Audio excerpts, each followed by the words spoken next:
大家好，我叫段小川。哎，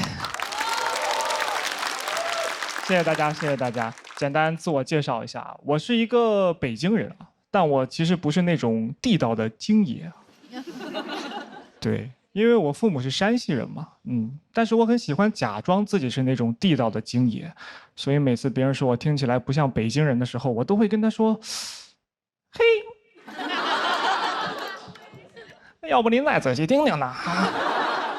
所以一直以来，我不太确定自己到底算是一个新北京人，还其实是一个真山西人啊。那天就跟朋友聊，他就跟我说：“小川，你是更喜欢吃北京菜，还是更喜欢吃山西菜？你更喜欢吃哪儿的菜，你就可以更理直气壮地说你是哪里人的。”我说我都不喜欢吃，我从小呢就只喜欢吃鸡翅。他说：“那你是个新奥尔良人呐。”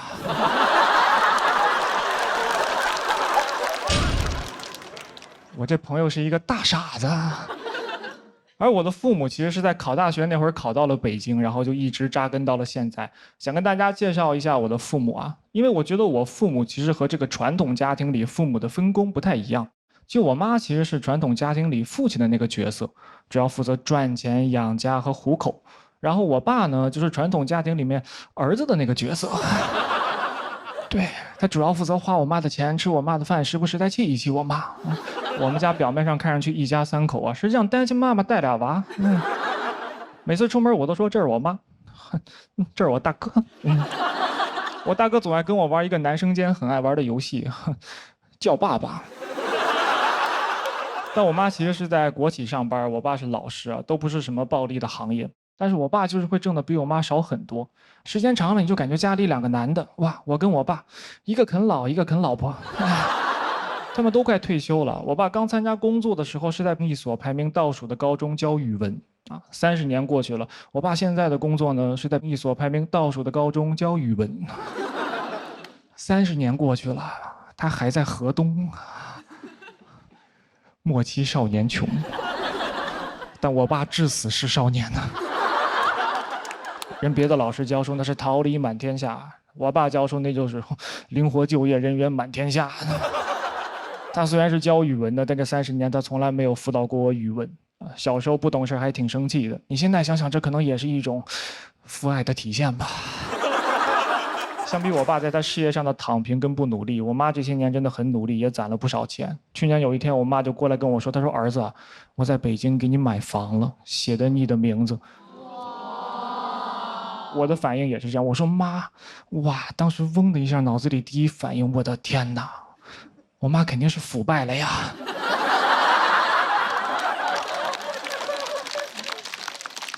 你在国企上班，哪来的钱在北京买房呢？啊，咱们国家现在反腐反这么严，哇，怪不得写我名字呢。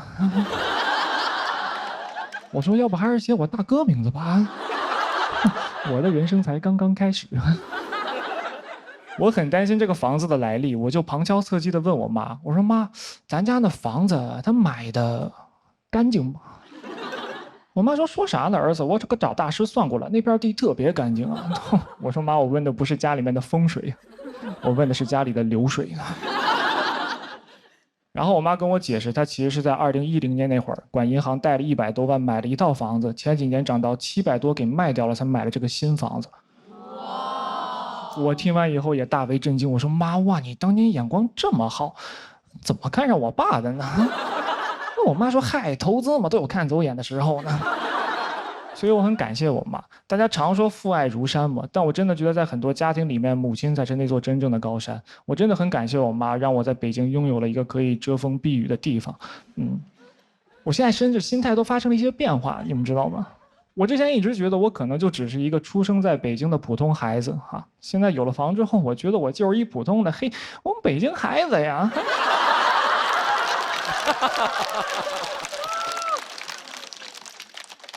就讲到这儿吧，有点不好意思了哈，因为爷们儿要脸呢。谢谢大家，我是邓小川。大家好，我是彩玲。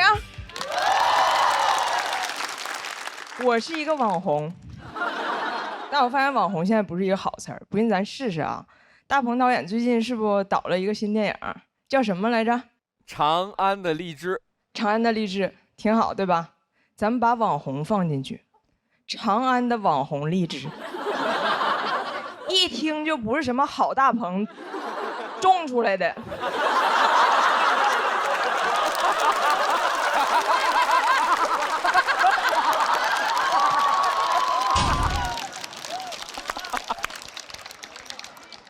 但是我就是一个网红，所以每次我参加活动，主持人介绍我的时候，就会非常煞费苦心。张彩玲，大胖媳妇儿的媳妇儿，互联网超高人气女老铁。我心想，这还不如网红呢。还有一次更夸张，主持人说：“欢迎张彩玲，跨国家庭幽默短剧创始人。”我老公听完吓一跳，谁撞死人了？我说我撞死你汉语老师了。因为网红不好听，现在很多人管我们叫博主。博主就是你发的博，你是他的主人，你的职业叫博主。如果这么定义职场，那财务叫财主，全职带娃叫妈祖，东北公务员都叫关东煮。作为短视频博主，收获了非常多的点赞，所以现在很多人问我，彩玲短视频到底有没有流量密码？我今天说句掏心窝子的话啊，你别想那些歪门邪道，你就踏踏实实沉下心来，嫁个精神病。我妈第一次刷我视频，看还有这么多赞，非常不理解，她说咱国家年轻人是不是精神压力大呀？怎么专挑着精神病当网红呢？我说有的国家精神压力更大，还选精神病当总统呢。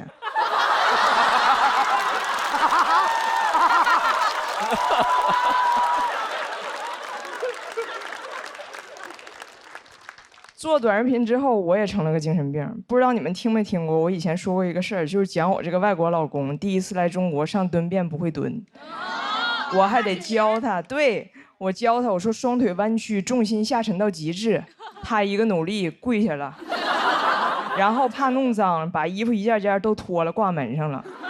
看着他的厕所上的一丝不挂啊，这要搁以前我早发火了，现在我想早发早火了。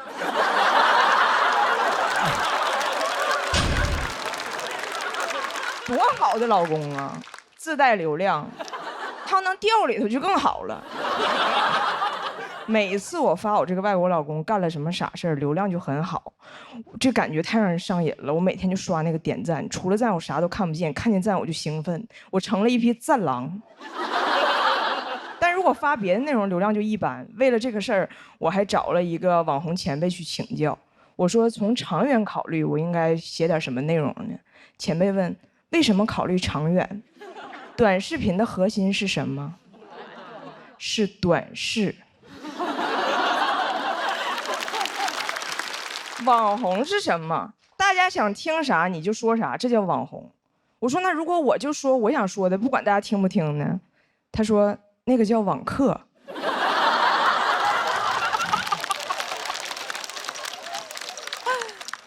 前辈说网红的优点就是流量大，号说火就火；网红的缺点是寿命短，号说封就封。哎，听完他那番话，每次我听到那个卫生巾广告，我都感觉非常恐惧。不管流量多大，都能瞬间消失。我流量最好的一条视频是讲我的儿子，他叫张拿铁，啊，他作为一个混血宝宝，居然不会说英语，还被双语幼儿园给拒收了。这个视频让我涨了很多新粉儿。我正乐呢，前不久张拿铁突然开始说英语了，塌房了。祸不单行，茅房传喜讯，我老公会蹲了。听着儿子英语发音准确无误，看着老公在厕所蹲得稳如泰山，我心想这日子没法过了。哎，你们这么正常，我发啥呀？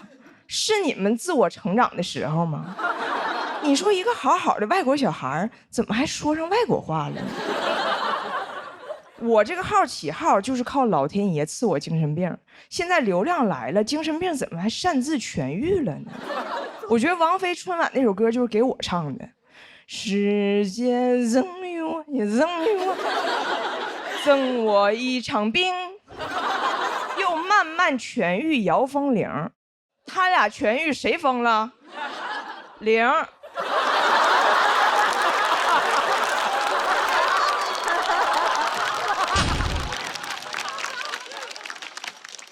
我都没敢跟家里老人说我是网红，我爷是听邻居说的，问我啥叫网红啊？我说这么解释吧，电视上给你演的叫明星，手机上给你演的叫网红。我爷说，那你啥时候能从网红变明星呢？我老公说，现在呀，投屏。哎呀，每个网红都想被人记住，也都想向家里人证明自己是可以被人记住的。所以第二天我爷去沈阳看病，我就非要跟着。我说爷，一会儿上火车你就能看到，网红跟明星一样，有很多人认识我，非常的风光。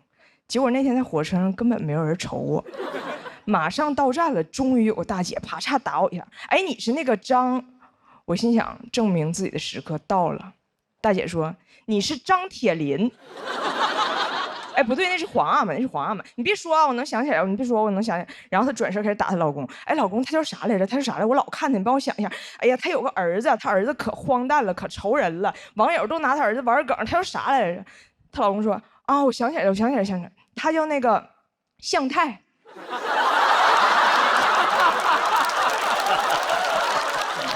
我是彩玲，谢谢大家。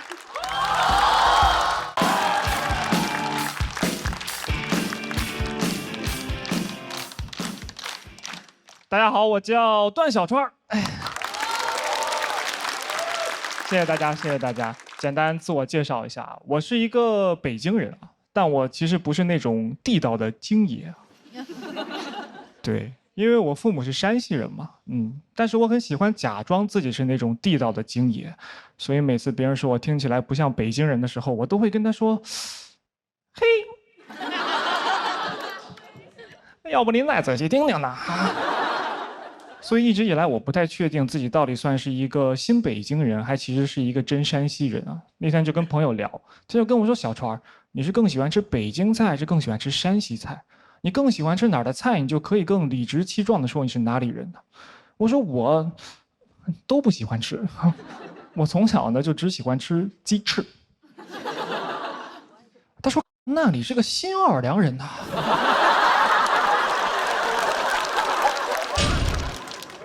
我这朋友是一个大傻子，而我的父母其实是在考大学那会儿考到了北京，然后就一直扎根到了现在。想跟大家介绍一下我的父母啊，因为我觉得我父母其实和这个传统家庭里父母的分工不太一样。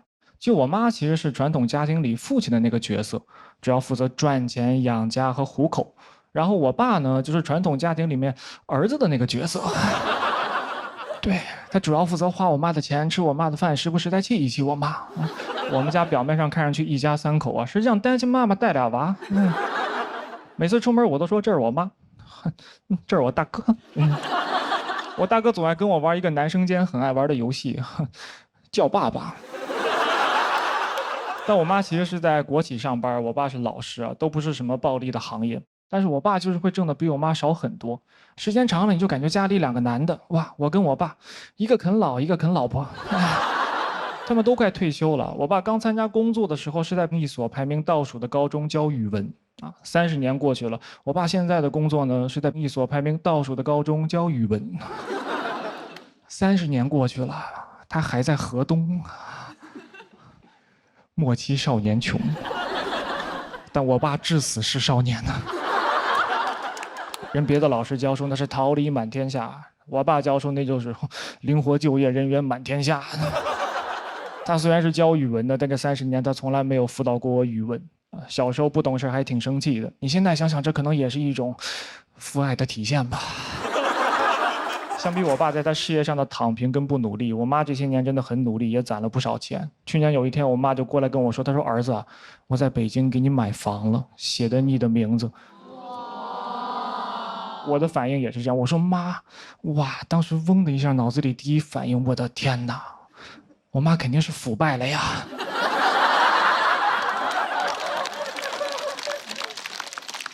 你在国企上班，哪来的钱在北京买房呢？啊，咱们国家现在反腐反这么严，哇，怪不得写我名字呢。我说，要不还是写我大哥名字吧？我的人生才刚刚开始。我很担心这个房子的来历，我就旁敲侧击地问我妈，我说妈，咱家那房子他买的干净吗？我妈说啥呢，儿子，我这个找大师算过了，那片地特别干净啊。我说妈，我问的不是家里面的风水，我问的是家里的流水。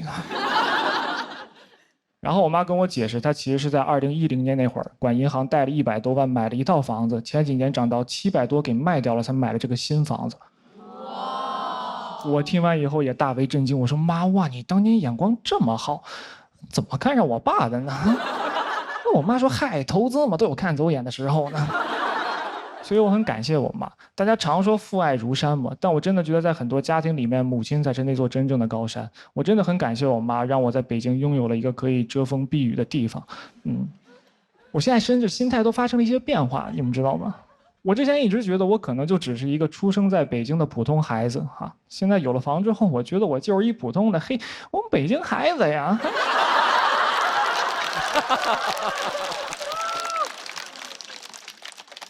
就讲到这儿吧，有点不好意思了哈，因为爷们儿要脸呢。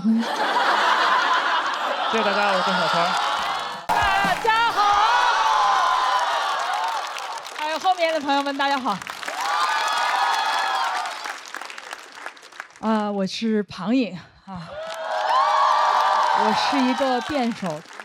我一个辩手为什么要来蹭脱口秀呢？因为奇葩说停办了。打辩论的问题啊，是特别难赚钱。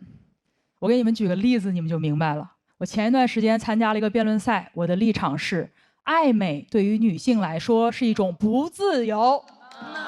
我站在舞台上振臂高呼，与其反思自己，不如指责结构。场下掌声雷动，就像现在一样。然后我就接不到美妆广告了。所以今天我借着脱口秀的舞台问一句，我现在爱美还来得及吗？而且我觉得吧，辩论的商业模式有问题。你看人家脱口秀多红火，又有线下的演出，又有这个进大剧场。我觉得辩论应该跟脱口秀多学习。所以呢，我就去问我的朋友，我说，哎，下班之后要不要跟我去大剧场看辩论呀？然后我朋友就跟我说，你看我像苏格拉底吗？我上了1天班了，什么正方对反方对，在我心里只有甲方对。就我辩论有了一点名气之后呢，我爸的那些狐朋狗友就开始在他耳边说3道4。我要是有闺女呀，我才不让她去打辩论，咄咄逼人，抛头露面，会嫁不出去。我说那好办啊，我娶一个进来不就得了吗？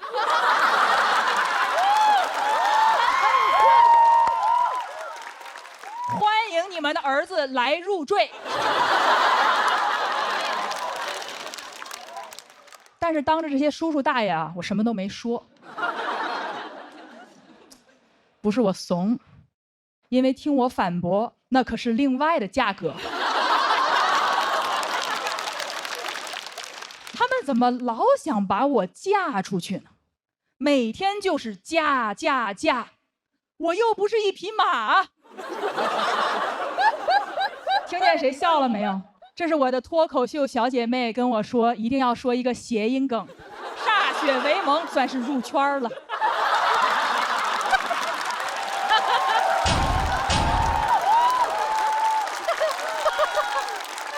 干得好。而且能嫁出去一定就是好事儿吗？我曾经在亲戚家遇到他们家保姆阿姨，中年女性，独自在大城市打拼。这个家里从看孩子、做饭、打扫卫生，照顾完小的，照顾完大的，里里外外都是这个阿姨。我就跟她说，我说阿姨，您在这儿多辛苦啊，您不想家吗？阿姨说，傻孩子，这些活儿阿姨在家也得做呀，还没人给钱。我当时就想，人还是得有工作，我还是得上班，因为不但有工资呢，还有晋升途径。我就没听说过哪个妈妈从妈妈升为了资深妈妈、主管妈妈、大中华区总妈妈。所以其实这么多年我都在上班，当时录完《奇葩说》我就回归职场了。但是在我工作了这么多年之后呢，我发现现代职场其实跟传统婚姻非常非常的像。比如说，以前结婚要改姓，现在入职要改名。以前改成张氏、王氏、屈臣氏，现在改成 Lisa、Sarah、Katusha。以前叫我们恪守妇道，放到职场里就是好的，收到。唯一不一样的呢，是以前生不出孩子要打入冷宫，现在是生完了孩子，公司会把你打入冷宫。时代呢，还是有一点进步的。现在是此处无声胜有声。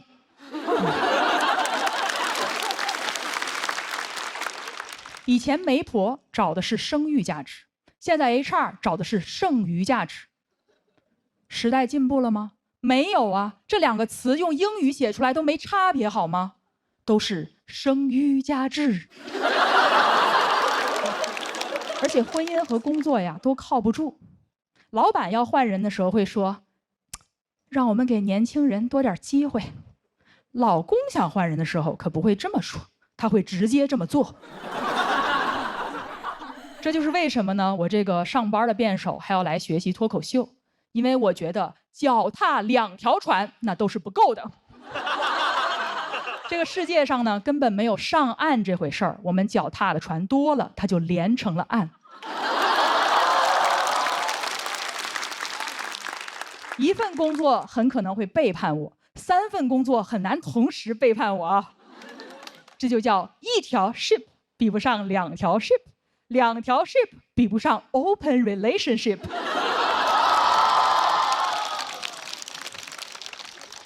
女人不能总围着老公和工作转，因为那叫公转。我现在专注自转。我想吃饭啊，现在我都不上桌，我就端个碗自转。我看到哪个桌上有饭呢，我就转到哪桌去吃。我今天吃到了脱口秀这碗饭，我觉得很好吃，希望大家多多支持我，让我多吃几口。谢谢大家。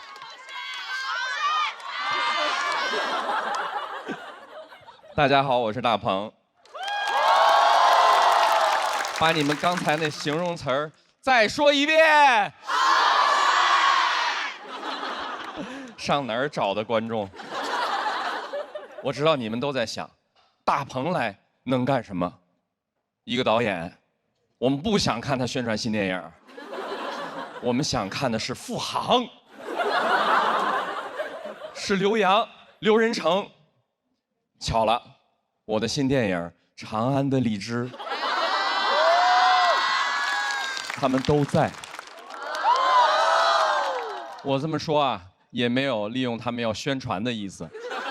想要宣传，我找刘德华、杨幂多好。巧了，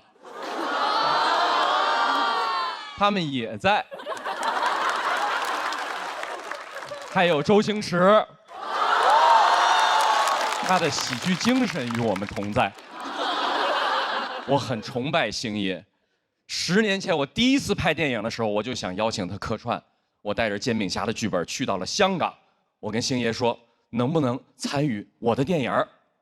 星爷说，戴鹏，等一下，我这边也有一个剧本，叫《美人鱼》。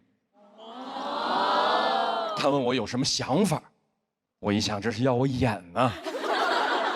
我陪着星爷聊到了第6天，星爷说，戴鹏，你必须要走了。我说咋了，星爷？是哪儿不满意吗？星爷说，戴鹏，再不走，港澳通行证要过期了。我抓紧时间赶紧问吧。我说，星爷，你到底想让我演哪个角色？美人还是鱼？星爷这一次没有叫我戴鹏，他陷入了沉默。我当时就明白了，星爷其实根本就没打算让我演，他想让我倒。最后他也没好意思说出口。煎饼侠也没来客串，但我始终记得我们俩要合作这个事儿，所以我一接到这个节目的邀请，我就来了。我不想再等了，我单方面宣布，这个节目就是我跟星爷第一次合作。爱咋咋地。合作了，星爷合作了。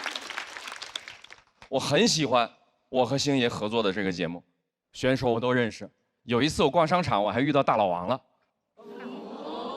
虽然当时我们都戴着口罩，但是我认识他那双泪汪汪的眼睛。我说：“你是大老王吗？我也是个明星。”大老王当时说：“您这个‘也’字啊，让我很高兴。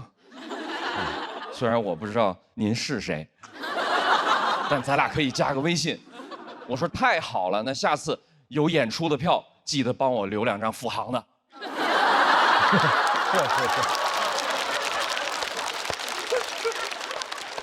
付航是真红啊！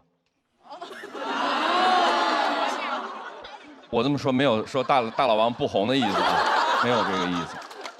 后来通过大老王推的微信，付航、刘洋、刘仁成，这也都演上了我的新电影。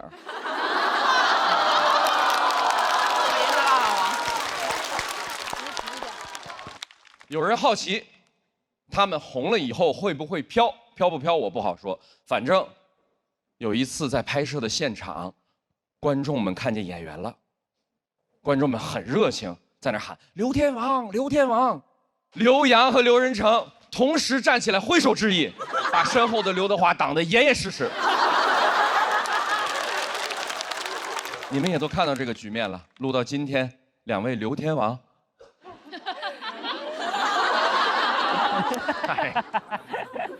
留那头去了。在这里，电影要上映了，我也想跟3位参与了的老弟打个预防针。其实最后成片里啊，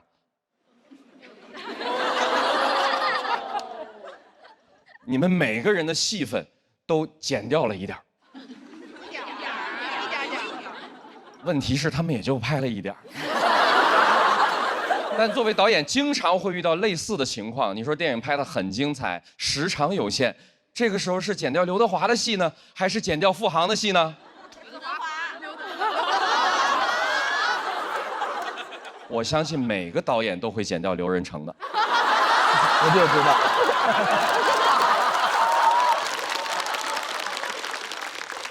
开个玩笑啊，大家最后还是在电影里能看到他们的，如果眼神足够好，拍的时候也非常投入。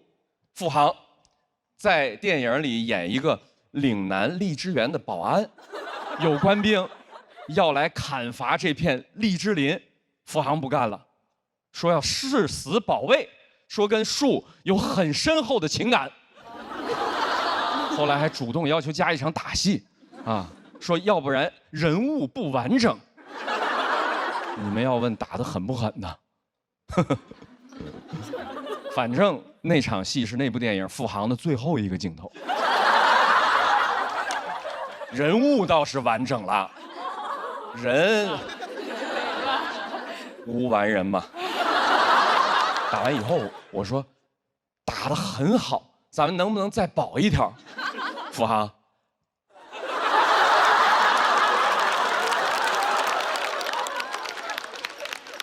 差不多得了，大碗凉面啊！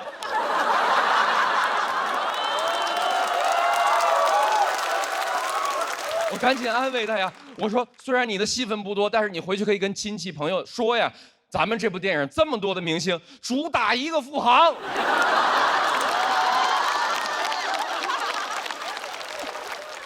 我可以证明啊，演技非常扛打，真不是来宣传咱们电影的。我一直觉得让人开心是件特别了不起的事儿，所以呢，我是来给各位了不起的人加油的。大老王，在，加油，好吧？虽然这次没演上我的新电影。但周星驰也没演上啊！在我心里，你就是星爷一般的存在。谢谢大家，我是大鹏。大家好，我叫阿水，我是在新加坡生活的华人，然后我老家呢是东北的，所以海外呢不光有华人，还有华人嘛，华人。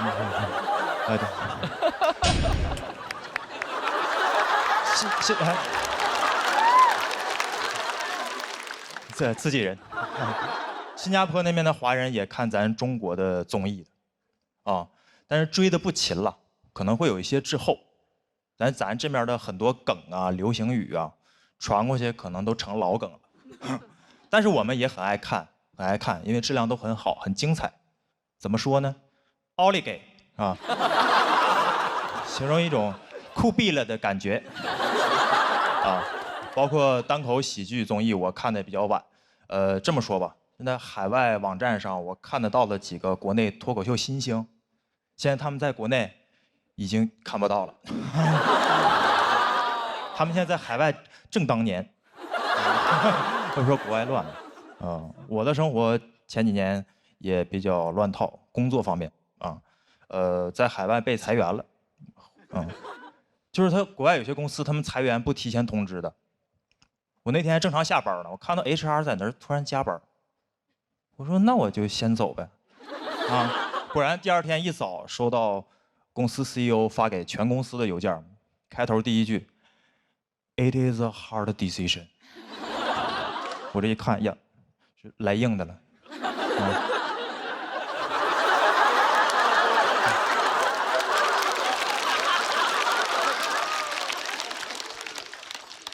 确实是能先走了是吧？当天就被裁了，当天被裁的。跟大家说一下是啥公司吧，就国外那种一创业就要做什么全球化的公司 ，Global Company。哪有那么 global 啊？就自己网站做的高大上，啊，贴一堆外国人，4个人恨不得凑7种肤色。那几个人假装对着一台电脑工作是吧？那个话外音也很应景。We are future maker. We are problem solver. We work together because there's only one computer. There's only one.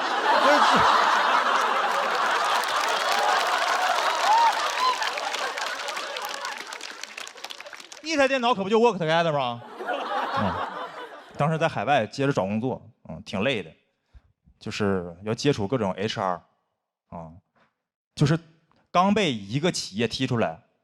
你要再听新的 HR 宣传他们那些企业文化，我心里就俩字儿：忽悠。接着忽悠。我当时面试咱国内大厂在海外的部门，啥公司我也不说了，反正那 HR 说话挺有范儿的，感觉每个字都有节奏啊，非常感觉在跳动啊。当时那 HR 是这么跟我说的，说你要加入我们，你还是要融入我们的这种文化，也就是我们的 culture。我说，请问是什么 culture？ 他讲我们的企业员工最重要的素质就是谦虚啊。Our people are always humble。你们知道什么人不这么说话吗 ？Humble people。你们公司这么在意 humble 吗？要人谦虚，那我加入你们，我可以玩命谦虚，对吧？老板问阿水，这个东西加班能不能完成？我说我哪有那个能力呢？我以后交简历，我就交一份谦虚的简历。编程不会，英语不会。面试官说不会可不可以学？我说我可以学，但学不会。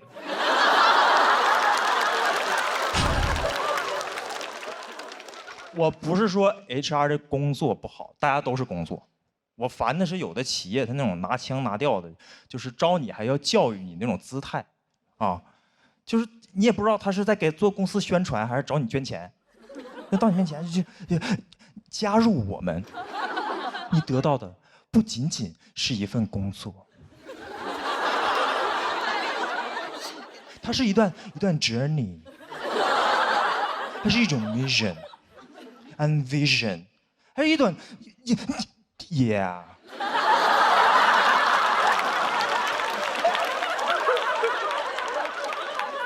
你说这跟 HR 聊天，你能没有格局吗？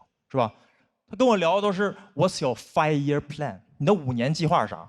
我回家心想，我这劳务合同也才3年呢。跟这些 HR 面试的时候也不知道咋唠，挺累的。当时就特别希望学我东北我爸那样，就是在酒桌上都自来熟，能拿捏一切住场面，就是自信，对吧？一般一个老妹儿先把酒杯拿起来，有没有大哥讲2句啊？我爸拿起酒杯来，行。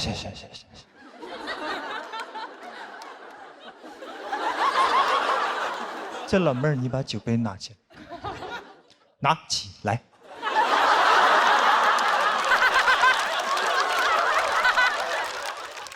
酒杯里呢有酒，我喝了，你随意啊。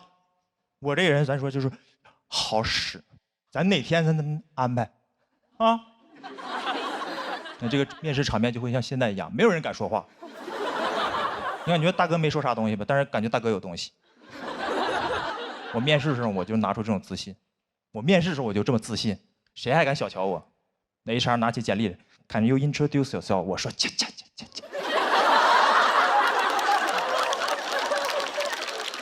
那 HR 老妹儿，你把我简历拿起来，拿起来。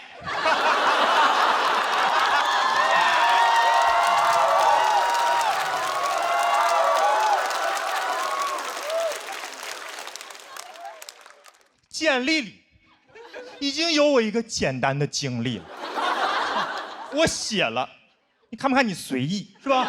我介绍一下我们东北人，我们东北人好使。咱哪天咱安排，是吧？外国 HR 听不懂我就给他解释，好使 ，I'm a problem solver。哪天安排 ，I'm a future maker。谢谢大家，我是阿水。Hello， 大家好，我是真友，真正的真，勇敢的友，谢谢大家。第一次来到这个舞台，我还是简单介绍一下自己啊。我是这个来自云南的这个边疆少年。哦，是不是大家看见了边疆，没看见少年？那除了这个长相之外，我其实最大的特别是我的口音，大家听得懂吗？听得懂。对啊，我这口音很奇怪，连普通话都说不好。我妈到今天她都甚至不理解我这普通话能靠说脱口秀赚到钱。我妈不知道我选择了多艰难一条路呀。其实我这口音打电话很容易赚到钱的。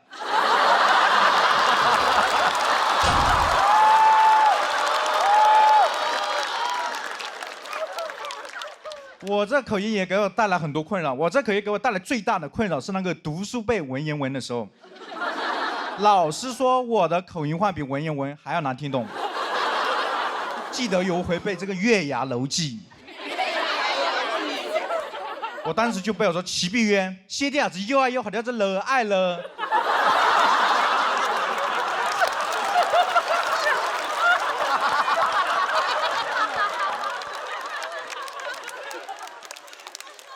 贝尔这老师生气的跟我说：“真勇，要不你拿你家乡的方言背背吧，这样至少能保证月牙楼在中国。”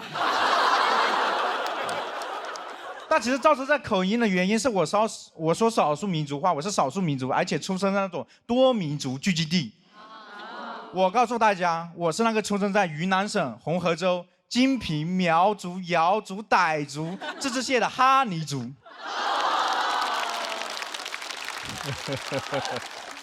那在多民族地区生活，真的会显得我们哈尼族很普通。你们听听看，苗族人会下蛊神奇，傣族人过泼水节热闹。我查了半天，我们哈尼族唯一的宣传点叫大年初一不出门。这算什么民族习俗呀？那2020年的春节，全世界都是哈尼族啊？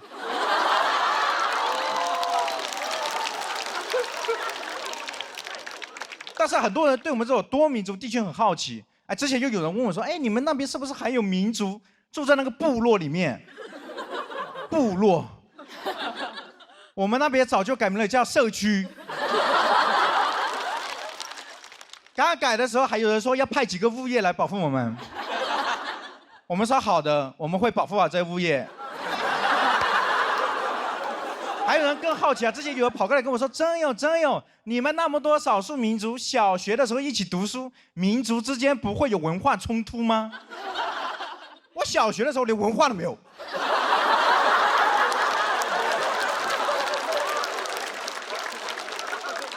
所以没有文化，只有冲突。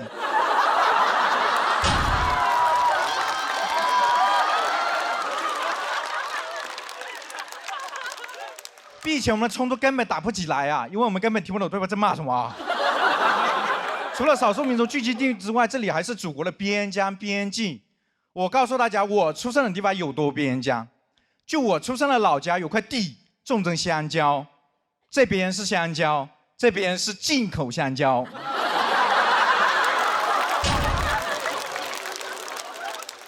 就有多边呢？就是我国最著名的那个边塞诗人王昌龄，他对我们来说他是内陆诗人。他被分配到那个边疆，要到我现在的老家，还得再被分配一次。有的人出生的地方条条大道通罗马，我出生的地方条条小路可以到金三角呀。但我特别不能理解的一个点，我今天生活在成都，我妈生活在这样的老家，她特别担心我在成都被人卖到缅北。我说妈，更应该注意人事你吧。我在成都离边界线1000多公里，你在老家离边界就只有1公里。但我妈这个人特别乐观呀，她跟我说：“孩子，我担心啥呀？对面的现在我熟悉了呀，被骗过去了，我骑个摩托车就回来了。”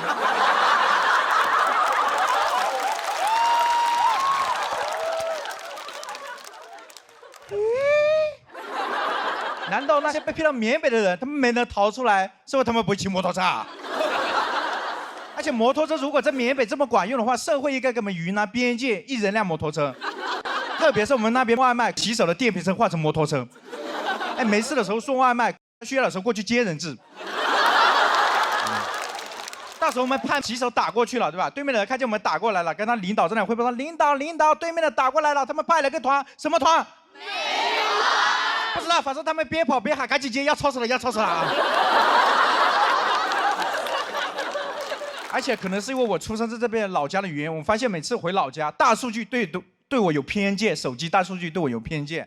因为我给大家刷到那个境外电信的新闻标题是不一样的。哎，你们刷到的是境外电信就是诈骗，缅北园区有多危险，而给我推送的新闻标题是还在诈骗吗？这就是下场。